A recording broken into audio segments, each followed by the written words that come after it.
Until replaying Metroid Other M this month and then listening back to our contemporaneous discussion on episode 210 of Radio Free Nintendo, I couldn't recall much of the game itself. I cleared it with 100% within the first week or so of release back in 2010, but it didn't leave an enduring impression. Maybe I should blame the circumstances. At the time, I was finishing my dissertation and trying to stay focused on that massive project.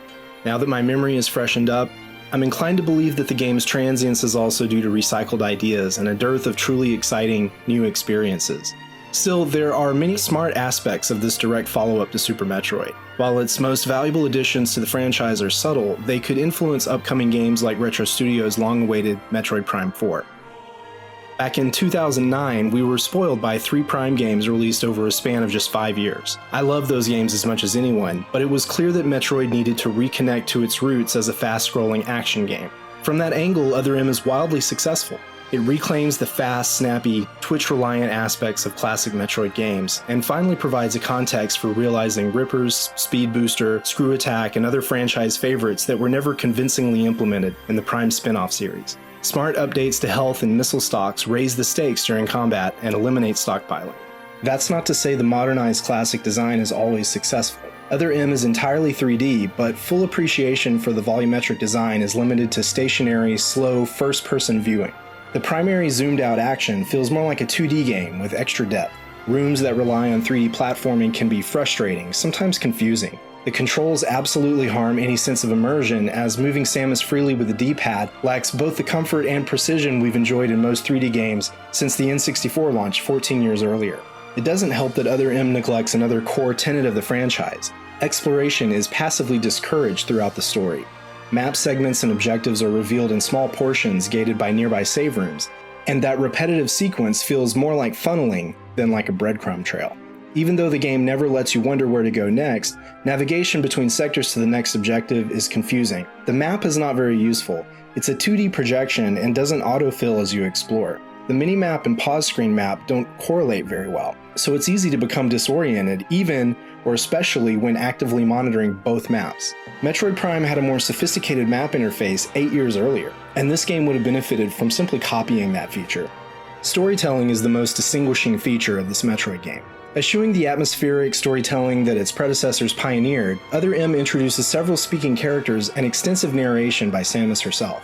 The focus on her personal story expands upon the approach taken in Metroid Fusion, but with console production standards in 2009, that approach is vastly more disruptive than in Fusion.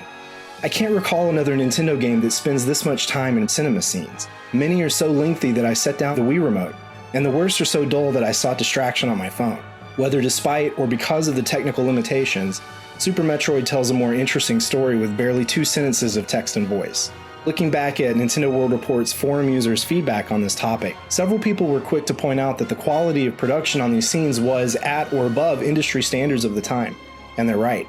The dissonance comes from the mating of these typical narrative techniques and the pitfalls, with a franchise beloved for its minimalistic, atmospheric-driven story. Consider that even the text-heavy lore of Metroid Prime's scan logs are 99% optional. In contrast, Other M contains so many mandatory videos that the developers included a theater mode to rewatch them after completing the game. Just imagine the furor if Nintendo had followed a similar path with Zelda, especially if the writing and voice direction were as stiff and unsatisfying as those in Other M. Here's one of the worst lines. Anthony sighed as he muttered to himself. Come on, just show him sighing and muttering. He's a named, voiced character, and he's right there in the scene. If you want Metroid to be about characters, then animate the characters and let them tell the story through their interactions. Other M isn't sterile, though. It offers noir styling with over-shoulder camera views, tension lighting, creepy sound effects, low music, detached narration, flashbacks, and so on. I've always been annoyed that Samus doesn't visually embody her upgrades in this game, especially the Varia and the Gravity Suit, a series staple since the original game. However, Samus does look great every moment of Other M. You can definitely see the Team Ninja magic in how stylishly and nimbly she spins through all the nasty enemies. Particle effects are vivid and memorable, elevating the overall image quality in every battle and scripted real-time scene.